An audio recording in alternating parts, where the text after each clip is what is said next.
Hello! It's another top 10! Well, actually it's top 11. Why? Because I enjoy annoying you. Nah, I'm just kidding. I'll get to an actual reason in just a sec. One thing that always gets me pumped up whenever I see it in a movie, TV show, video game, comic, or even just a regular book is a sword fight of literally any kind. This dance of death has been a source of enjoyment for me for years, and in my opinion, the lightsaber fight is still to this day the most unique take on the concept of swordsmanship. Which, as you can see by the very obvious title at the bottom of the screen, is the topic of today's video.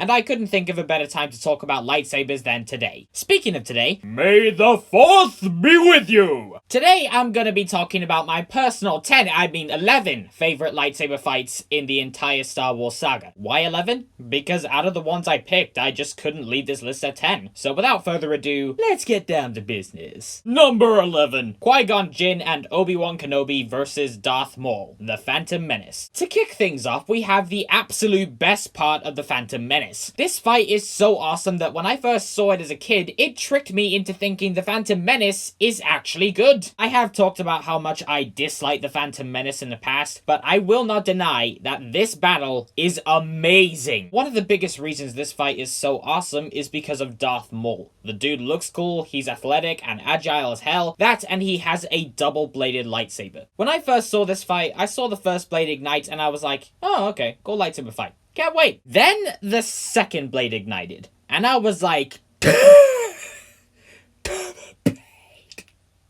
Maul was truly a Sith Lord like we'd never seen before, and when we finally get to see the pointy-head homicidal asshole kick some ass, it was awesome! Not only do we see one guy up against two Jedi Knights at once, but the action moves faster than ever before, making for a very fast-paced and goosebumps-inducing battle. Number 10. Rey vs. Kylo Ren, The Force Awakens. This is a fight that I find particularly unique, because you have Kylo Ren, a dark apprentice who has been trained in the ways of the dark side and knows how to swing a lightsaber, and then you've got Rey, who is the complete opposite. This is made evident by the fact that throughout most of this fight, Rey is running from Kylo Ren, who is moving towards her like a freaking bulldozer. She only gets a moment to come back against him when she's backed up against that cliff and has to dig deep and finally embrace the Force that has awakened within her. That being, you know, the Force. It wasn't just like, ooh, I'm magical. This is new to Rey at this point. She's only just learning this side of her. In fact, that's part of her arc in The Force Awakens. Learning to accept and embrace the Force, which she does, and as a result is able to be Kylo Ren. She's learning throughout the entire fight. We also know that Kylo Ren hasn't completed his training despite having more training than Rey, which makes sense because you could argue that Kylo Ren's arrogance and overconfidence in underestimating Rey's abilities with the lightsaber, as well as her connection to the Force, is ultimately what leads to his defeat. I also love that the trees around them fall apart as they swing their blades and basically slice through the trees as they're fighting. That was just really cool. I also love that they struggle to fight each other because you've got Rey, who is very obviously inexperienced, but then you've got Kylo Ren, who is fighting with a blaster shot wound in his side, which is causing tremendous pain for him, so this fight does take a lot out of both of them. Number 9 ironically goes to Rey versus Kylo Ren from The Rise of Skywalker. Rey and Kylo Ren's second round is my favorite of the two lightsaber battles that these two have. For one, the wreckage of the Death Star coupled with the raging ocean creates a visual chaos that perfectly represents the chaos that is the conflict in Rey, stemmed from the revelation that she is a Palpatine and is now fighting the temptation of the dark side more than ever, as well as her lineage. In the same way, it represents Kylo Ren as he fights to turn to the dark side and steer away from the pull of the light. It also has some very cool and inventive moves like catching a lightsaber mid-swing with the Force, as well as the two of them force jumping and superhero landing everywhere. It just looked so badass. But I also love that Rey in particular struggles. She gets tired, which is something I've loved about all the sequel trilogy lightsaber fights. They look difficult and the characters get worn out. However, the most beautiful part of this entire fight comes when Leia calls out to Kylo Ren, which as stated by Maz Kanata takes everything she has and it kills her. But just as she dies, Rey stabs Kylo Ren with his lightsaber after he drops it in response to his mother. Kylo Ren dies as his mother dies, and so when Rey force heals him, he's in a way reborn as Ben Solo. Freaking beautiful, man. The 8th spot on our list goes to Darth Maul and Savage Opress versus Darth Sidious, Star Wars The Clone Wars. Darth Maul makes his second appearance on this list, this time alongside his brother Savage, and they're going up against the future Emperor himself and Darth Maul's former master, Darth Sidious. So judging by the fact that it's 2 against 1 and Savage Opress is so tall and muscular that I'm pretty sure the dude could snap me in half if I pissed him off, as well as the fact that Palpsy is much older than both of them, you'd think that the brothers Spiky would be able to win this battle pretty easily, eh? Actually, they get their asses handed to them. They never seem to pose a true threat to Sidious, who has the scariest grin on his face the entire time and is laughing. The guy is having the time of his life, unlike his angry and frustrated opponents. When Sidious kills Savage, he laughs, which is honestly so chilling. Then that leads to a final confrontation between Maul and Sidious, which ultimately ends with Maul's defeat, and then an endless electrocution by Palpsy. I really love the ferocity of the fight. The combat is so freaking fast that it verges on being disorientating, but what I love about the Clone Wars lightsaber battles, especially the later ones, is that they get the speed just right. They feel like dance-offs in the sense that one wrong move could be the downfall of one of the opponents. You can still see what's going on, which is great, but because of the extra speed, it adds an extra layer of intensity because there's more pressure on the characters to not mess up because of the speed of the fight. You also learn a lot more about the Sith and how they operate. Darth Sidious comes to Mandalore to take down Maul because he and his brother have grown so powerful that they become a rival that could interfere with Sidious's plans. But he also states that the first and only reality of the Sith is that there can only be 2, a master and an apprentice, and Maul is no longer Sidious's apprentice. He's been replaced, and in Sidious's eyes, he's gotta go. I love this because it adds a new layer to the whole concept of the rule of 2. Plus, I mean, the fight itself, it's Sith Lords fighting each other. That is something I never expected to see going into Clone Wars, and it was awesome. Number 7, Rey and Kylo Ren versus the Praetorian Guards, The Last Jedi. I've already talked about this fight at length, so I'll keep it brief. The choreography in this fight is really creative and fast-paced, making for a sequence that is both unique and exhilarating. I also like that Kylo Ren and Rey actually get hurt in this fight, because it shows that the Praetorian Guards ain't just careless idiots who think they can take on Jedi. Rey and Kylo Ren actually struggle to fight them, and both of them nearly die at multiple points, which brings a strong sense of danger and tension. You've also got something going on thematically, because after Kylo Ren kills Snoke and helps Rey fight off the Praetorian Guards, you're thinking, okay, he's gonna side with Rey, right? So Rey's plan to turn him back to the light has worked, or does he have other intentions? And due to that ambiguity, the fight becomes more investing. Then it's revealed to be a little bit of both, because yes, Kylo Ren wants Rey to join him, but only so they can build their own empire together. So after all of that, they're still at odds and trying to turn each other. An excellent subversion of expectations while also acting as great setup for episode 9. Number 6 goes to Luke Skywalker versus Darth Vader, Return of the Jedi. The reason I love this battle is not necessarily because of the action, but don't get me wrong, it's part of the reason. The action in this duel is awesome, and it has some really cool moves. However, I love this battle because of the emotion and the tension that has been building up for a solid 3 movies, and it's finally coming full circle. You've got Luke, who is fighting to try and turn his father, Darth Vader, once known as Anakin Skywalker, back to the light. While on the opposite side of the equation, you've got Palpatine, who is trying to use the fight between father and son to get Luke to use his aggression and anger to win the fight and strike Vader down so that he will turn to the dark side and become Palpsy's new apprentice. And then there's the reveal of Vader's robotic hand. Yes, it's a very simple visual, but it's easily the most symbolic as it conveys the idea that Luke and Vader are one in the same, despite being on opposite sides. The emotional weight between Luke and Vader in this scene is what makes it, helping it to become an action-packed duel that is emotionally heavy and very intense. Kicking off the top 5 is Obi-Wan Kenobi versus Darth Maul, Star Wars Rebels. The fight that concluded a legendary rivalry. I know,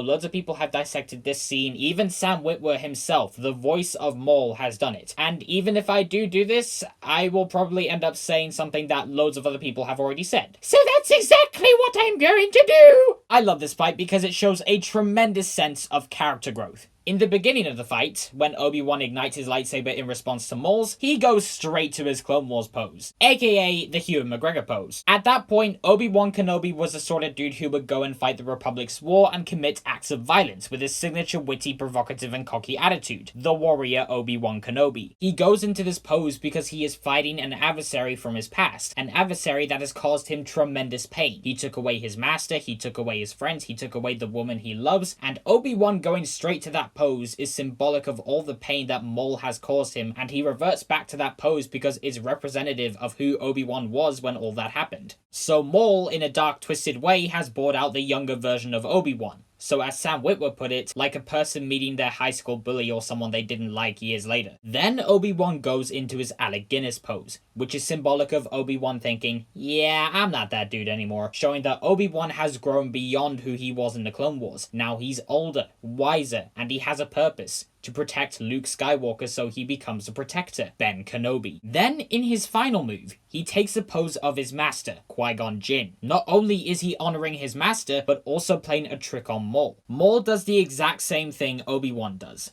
Something that is representative of who he was in the past. He spins his lightsaber, but he doesn't mature in the same way Obi-Wan does. Yeah, he's been through a lot, but he hasn't really changed. He's still out for revenge against Obi-Wan after all these years, and the lightsaber spin that he does, followed by basically no change in his pose, is symbolic of this. Because of his lack of growth, Maul sees Obi-Wan do Qui-Gon's pose, and thinks, oh yeah, I know how to kill ya. So he tries the exact same move he used to kill Qui-Gon, when he pushes his lightsaber upwards, knocking Qui-Gon in the face, and then stabbing him. Which is exactly what gets him killed this time around. Obi-Wan tricks him by going into Qui-Gon's pose. So when Maul does his move, Obi-Wan sees it coming, knows exactly what to do, and he slashes his lightsaber downwards, cutting Maul's lightsaber in two, and slashing him all the way down his body. It's at this moment that Maul thinks, oh shit, I was wrong. This is not a failed Jedi Master. He's not a desert rat. This is a Jedi Master who is on guard duty.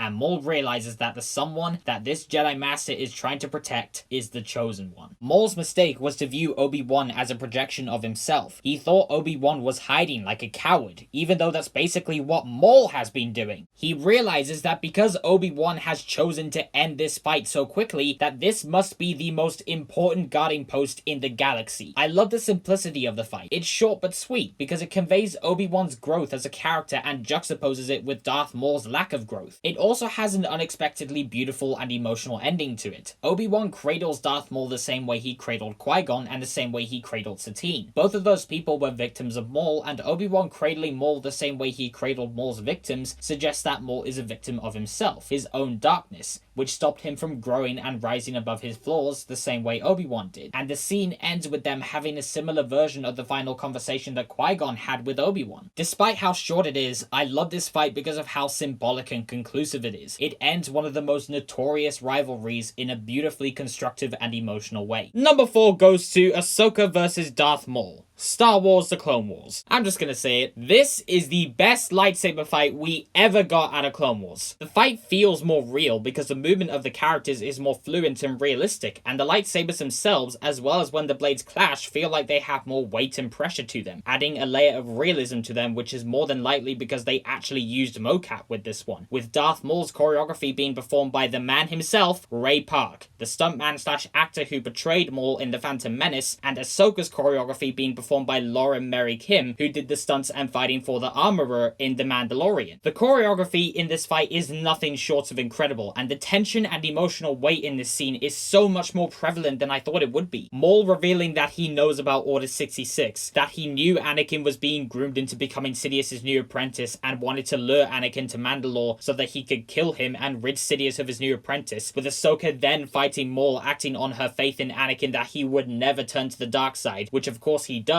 makes this fight feel all the more tragic. The fight only gets more intense from there as they both end up on some scaffolding and fighting on literal beams, meaning that one wrong step could be their downfall, pun intended. To further emphasize the tragedy of this battle, it ends with Maul just going crazy and warns that they will all burn and that they're all going to die, foreshadowing Order 66, the downfall of the Republic and the Jedi. I'll say it again. Hands down, the best lightsaber fight in the entirety of Clone Wars. Number 3. Anakin Skywalker versus Obi-Wan Kenobi. Revenge of the Sith. You didn't really think I was gonna make a list of my favorite lightsaber battles and not include this one, did you? This legendary battle between Master and Apprentice is easily the largest in scope of all the lightsaber battles due to how long and expansive it is. While this fight is ridiculously long, I am of the opinion that that does not hold it back, as the fight between two former friends is jam-packed with emotion. Obi-Wan and Anakin attack each other viciously, both with the intention of killing one another, and both of them come pretty freaking close, I'm gonna be honest. Anakin is hell-bent on killing his former master, believing him to be a traitor to his new empire after being led to believe that the Jedi are evil by Emperor Palpatine, aka Darth Sidious. Obi-Wan, on the other hand, while definitely intending to kill Anakin in certain parts of the fight, nonetheless still tries to reach out to his former friend and brother and pleads for him to see the truth. The truth that Chancellor Palpy is evil, that he has been deceived into serving a greater evil, and for Anakin to see the error of his ways despite knowing all too well that it is way too late for that. Ultimately, it's Anakin's overconfidence in his abilities that causes him to lose the fight, as he isn't able to defeat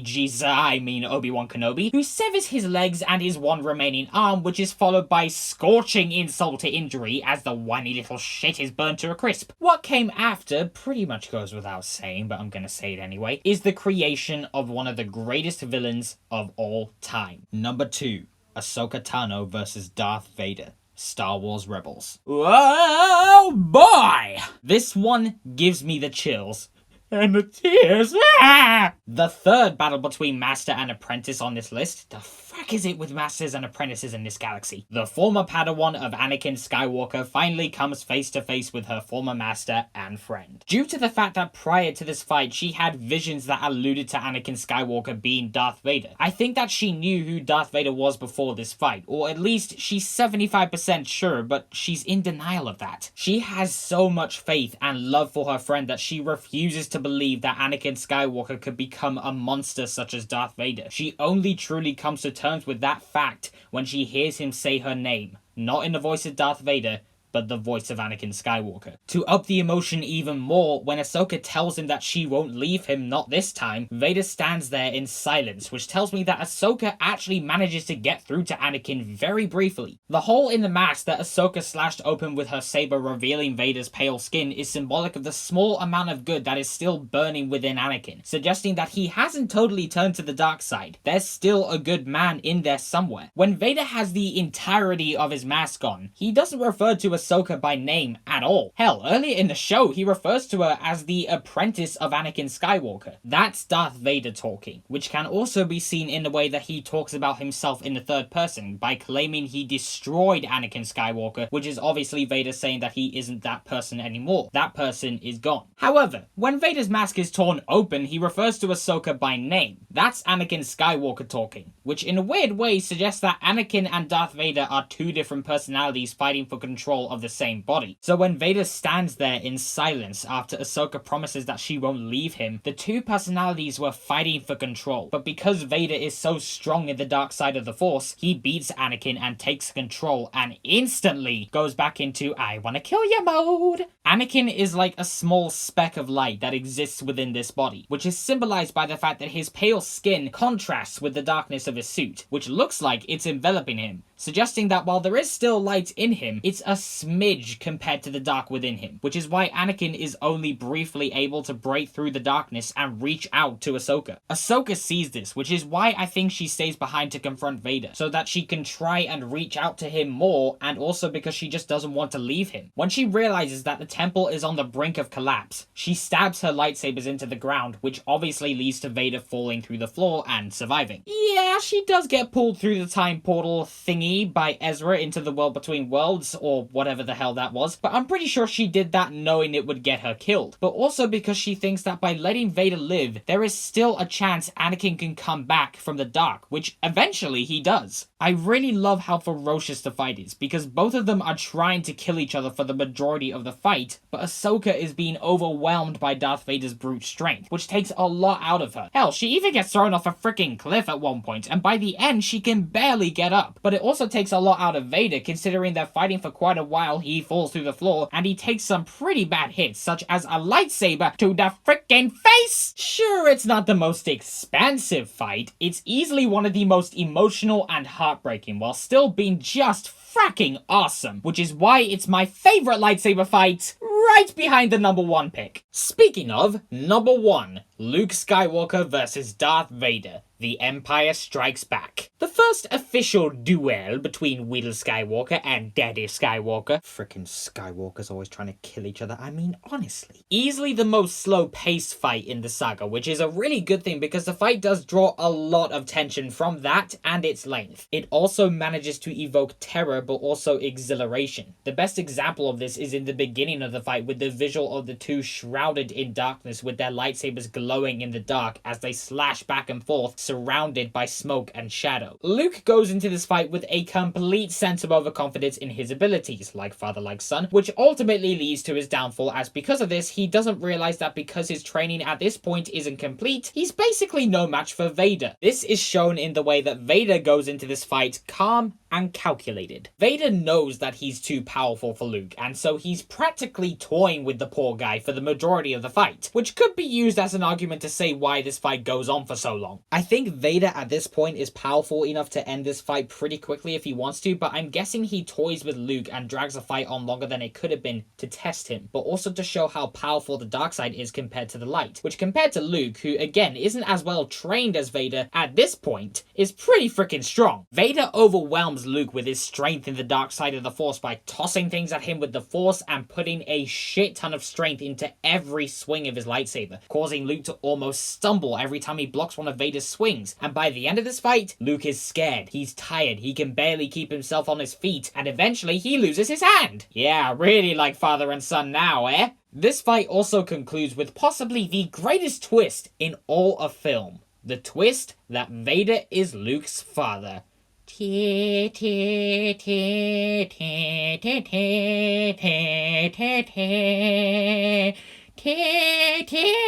All of a sudden, everything's changed. Luke has gone from the hero that everyone loves to the son of darkness, and Vader has gone from the personification of evil to something more. Vader even goes as far as to try and convince Luke to join him so they can destroy the Emperor and rule the galaxy together as father and son. So when you look back at how Vader was toying with Luke and almost testing him, basically being a dick, you could almost say that he was not only testing him to see how far he was in his training, but possibly to see how strong he was in the Force, possibly as a confirmation that this guy is the guy. This guy is definitely the son of the one and only Anakin Skywalker. I wouldn't change a single thing about this fight. It is truly a work of art and a masterful piece of filmmaking. So those are my favorite lightsaber battles of all time. I do hope you enjoyed this video, guys. Thank you so much as always for watching. You guys are the absolute best. But before I go, I would just like to ask you guys, what are your favorite lightsaber battles? Is your list similar to mine, or do we have completely different opinions? Please leave your thoughts down in the comment section below, and I will indeed see you guys in the next one. Until next time, live long and prosper, and may the Force be with you, always.